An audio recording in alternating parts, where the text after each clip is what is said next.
afternoon and welcome to Learn at Home with VIA. My name is Deborah Lindner and I teach Computers and Information Technology to grades 7 through 12 at Sullivan County Junior-Senior High School. In today's lesson, we are going to focus on what it means to be a good digital citizen. We're also going to look at how your digital footprint is created and what your digital footprint says about you. Please stay tuned following the lesson as we're going to take a quick look at how your internet usage affects energy consumption throughout the country, and then we're going to look at how to make your very own app. Let's get started. Every time you access the internet or social media, you are creating a digital footprint and establishing your online reputation. How carefully are you thinking about what you do online? We will be considering how you are using the internet and what this says about you. We will start by examining the statistics related to internet and social media usage. Then we will be looking at the good, bad, and ugly related to social media. We will consider the most important things you need to know about using social media, and then we will be checking our digital footprints. The big question that people ask is how prevalent is social media among students? Let's see how much you already know. I'm going to ask a few questions about internet and social media usage, and you see if you can identify the correct answer. You might want to have paper and a pen or pencil to play along and check your knowledge. The information on the statistics came from Common Sense Media and Pew Research. Here are the answers for 9 key statistical findings related to internet usage. You will use each number once. I'll give you a few seconds to write down the numbers. I will also have the number grid on each slide for you to choose from. Your answers for the next 9 questions will be 3, 6, 9, 16, 30, 34, 45, 75, and 95. Are you ready? Here we go with the first question. What is the number of hours per day that teens spend using media for enjoyment? A teen is defined as someone 13 to 18 years of age. And the answer is 9. Are you surprised? Over 1/3 of the day is being spent online by teenagers. This is a lot of time. Here is question number 2. What is the number of hours per day that tweens spend using media for enjoyment? A tween is somebody that is 8 to 12 years of age. If you think of this in terms of grade, it would be somebody between 3rd and 6th grade. And the answer is 6. Tweens are spending, on average, 6 hours per day using media for enjoyment. This is a quarter or 25% of their day that they are spending online. Once again, this is a lot of hours being spent online. On to question 3. What is the percentage of teenagers who have or have access to a smartphone? Take a look at your possible choices. The answer is 95%. Why do you think that teens consider a phone a necessary item to have? Question number 4. What percentage of teens say they are online almost constantly? The answer?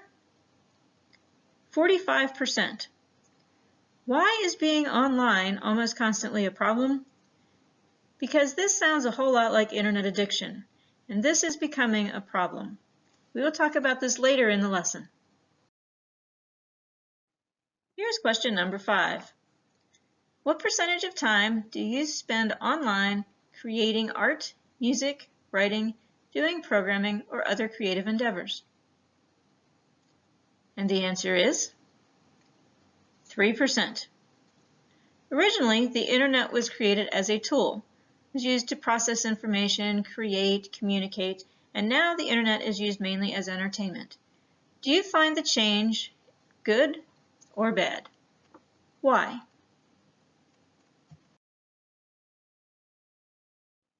Question number 6 is about a popular topic, texting. What is the average number of text messages sent every day by teenagers? The answer? 30. Now, I know a lot of you are surprised by this number, but it's important to note that there is a huge difference between the number of texts sent by females and the text messages sent by males. Who sends more? Females. Why do you think that on average females send more texts than males?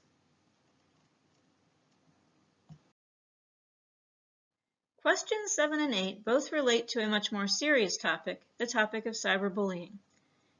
Question 7. What percentage of middle and high school students say that they have been cyberbullied?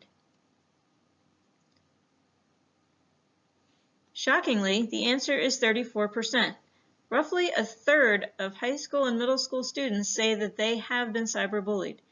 This is a very sad and scary statistic. Related to that, what percentage of middle and high school students admit to cyberbullying others? This number is also much higher than you would imagine. 16% admit to cyberbullying others. The scary part of this statistic is most of this 16% were cyberbullied. This is where you, as a student, can make a difference. Stand up for students who are being bullied and break the cycle of bullying. Here is the last question.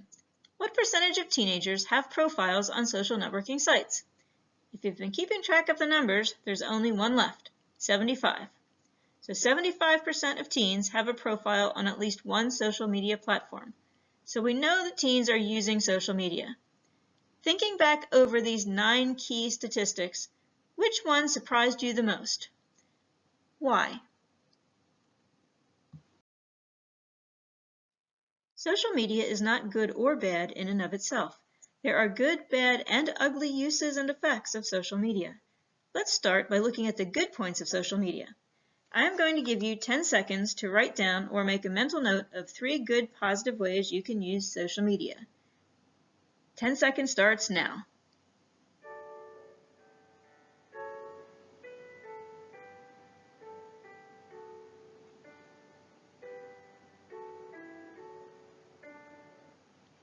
Okay, let's see how we did. Here are a couple of the more common answers that I've gotten when I've asked this question in the past. First, you can connect with friends and family. You've got Zoom, FaceTime, Google Meet, all different ways that you can connect. 2, you can develop good communication skills. Both writing and speaking skills are common on the internet. Number 3, you can develop more effective research practices. The internet allows you to quickly and easily find both the pros and the cons of any issue, as well as compare facts versus opinions.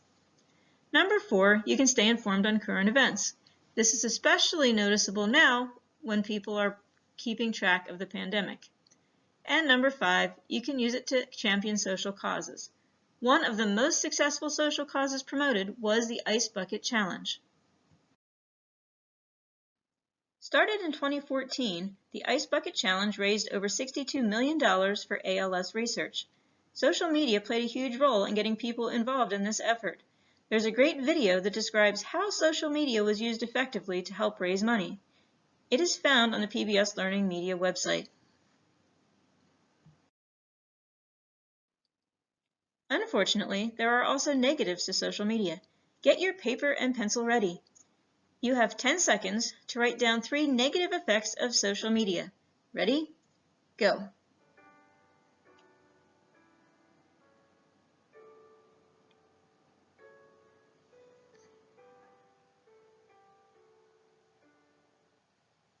Okay, time is up. Let's compare lists. Some of the bad effects of social media are peer pressure, friends pressuring you into doing things you don't want to do, poor self-regulation, poor diet and sleep, disconnection with reality, and online anonymity. Online anonymity is a big issue because a lot of people will do things online or say things to people online that they won't say to their face. Based on the statistics from the beginning, it appears that teens are spending too much time online, and this is what's causing a lot of the bad effects that are noted here. Above the Noise has a short video that discusses how much screen time is too much. This video is also on the PBS Learning Media website. It is important to note that active screen time, where you are creating videos, writing letters, making posters, constructing memes, and other things like this, is actually very mentally stimulating and has a positive effect. On the other hand, there are some very serious issues associated with internet usage and social media. Check the list of bad effects that you made. See if you can add some very serious issues or ugly issues to your list. Now let's look at our lists again. Here's a list of many of the ugly issues: anxiety, depression, hyperactivity, which generally occurs due to lack of sleep, obesity, addiction, sexting, cyberbullying, and suicide. Many of these are mental health issues. The most recent issue is that of addiction. There are several preliminary studies that are showing that the inability to unplug from digital devices is having a negative effect on the ability of the brain to problem solve and think through multi-step processes. These abilities are essential for good performance at school. As a teenager, there are several things that you need to know. First, you need to know about the dangers associated with internet use and social media. Second, you need to know how to handle the bad that happens. Third, you need to know proper usage of internet and social media platforms.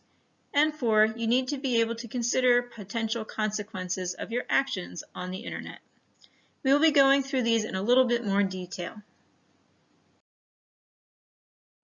3 of the top dangers associated with internet usage and social media for teenagers are privacy, what information are you posting and who can see it, mental health issues, these are largely associated with the negativity of postings on the internet, and cyberbullying due to the anonymity of being online.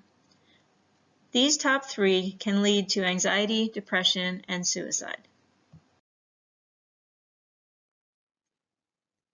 Privacy on the internet is talked about a lot, but it can be very hard to understand. So here is a handy checklist that can help you check your privacy. First thing you want to look at is your profile picture. Profile pictures are generally public, so you need to look at the picture and determine, is there anything in the picture or the background of the picture that could get you in trouble. Second thing you need to look at is your username. This can be a real name or a nickname. However, do not use your full name like first, middle, and last. Third thing to look at is settings, and this is where people get confused. What you need to think about is what is on your profile and who can see it. And do you want these people to be able to see that information? Fourth thing to look at is the information about you. A lot of personal information you should probably try not to post. Things like your birthday, your address, your school, your physical location. Be careful who can see that type of information. Fifth thing to look at are the comments and images that you have posted. Look at things, is there anything that is illegal or revealing about you, your location, or your actions? Are there other people in your photos? This is important because if you are posting photos with other people in them, you should have their permission to post their pictures. And finally, look at your friends. People that you friend online, you should know in real life.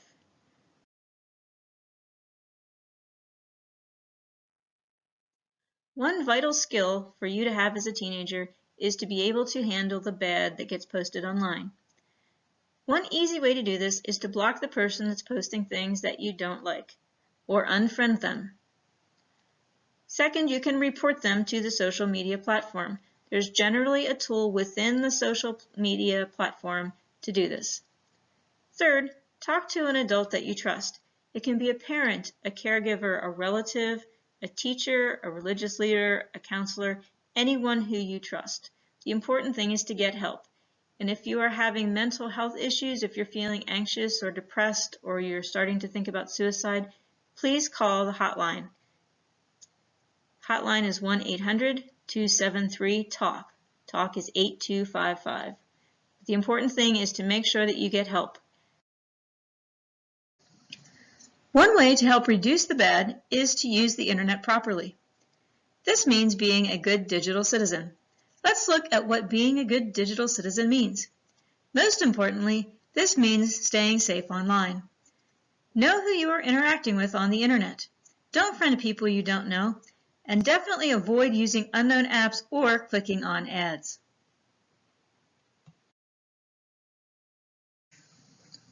Another part of being a good digital citizen is to stand up to cyberbullies. Your first step is always to block people who are posting things you don't like, even if that isn't bullying. If they are bullying you, report them. Stand up for yourself and help others who are being cyberbullied. Remember, cyberbullying can be reduced by your actions. In addition, be sure to balance your online and offline or unplugged activities. Engaging in both active screen time and unplugged activities is the best way to keep both your brain and your body healthy. As mentioned earlier, also be sure to protect your personal information. Your personal information can include your full name, your birthday, your address, your phone number, your social security number, and other information like this. Posting or sharing too much information online can make you a target for cybercriminals. Another part of being a good digital citizen is to be respectful. You want your posts to be positive and respectful. Social media is not the place to complain about others. Remember that what you post reflects on you. You want to create a positive online image.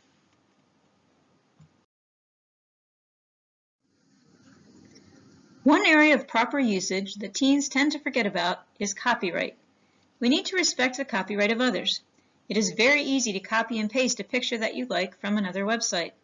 Respect the right of those who posted these pictures. I modeled this principle in this lesson. All of the pictures and graphics that I used are in the public domain. This means they can be used for any purpose and don't need to be cited. As a courtesy, I included a caption that notes where I obtained all of my graphics. Even though this is not required, it shows respect to the creators and demonstrates good digital citizenship.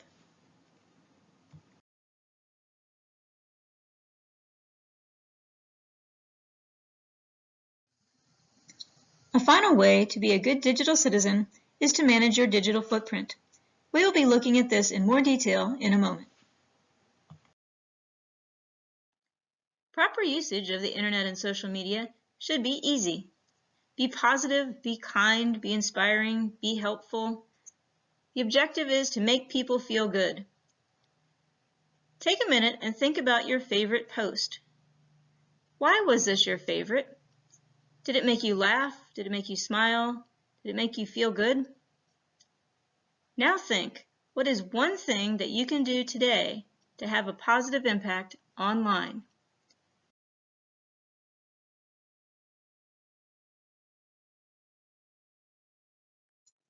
Grab your paper and pencil and accept the challenge.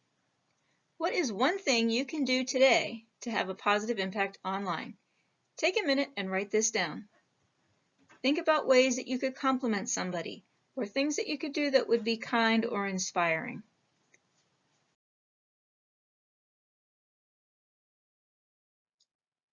Thinking about having a positive impact also leads to thinking about the consequences of what you post.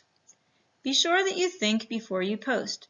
It is very easy to post something when it pops into your head, but this isn't necessarily a great idea. The key is to think before you post. Would you want your principal to see this? What about your parents or your grandparents? Can this be used against you? It is important to think, is what you're posting true? Is it helpful? Is it inspiring? Is it necessary? Is it kind? Why is this so important? This is important because what you post creates your digital footprint. Everything that you do online creates a footprint, and that gives people an impression of you and creates your online reputation. Is yours good or bad? Your digital footprint is the collection of data that you post online.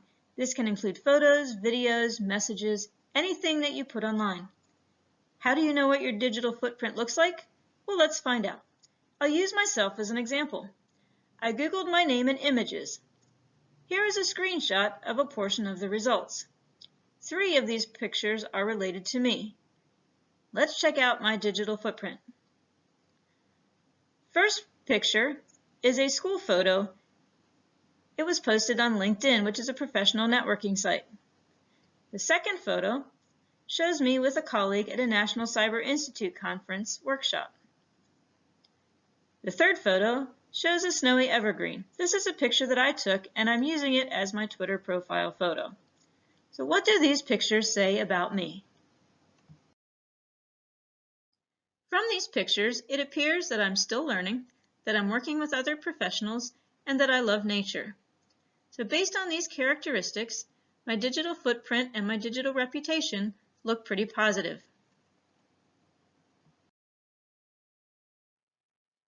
Now it's your turn. Google yourself. What did you find? Did you find anything surprising? Did you find anything embarrassing?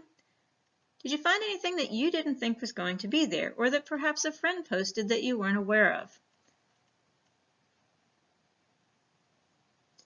Now, describe your digital footprint. Is it big? Is there a lot out there on you?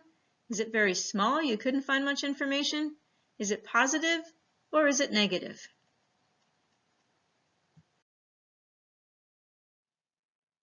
Here is your challenge.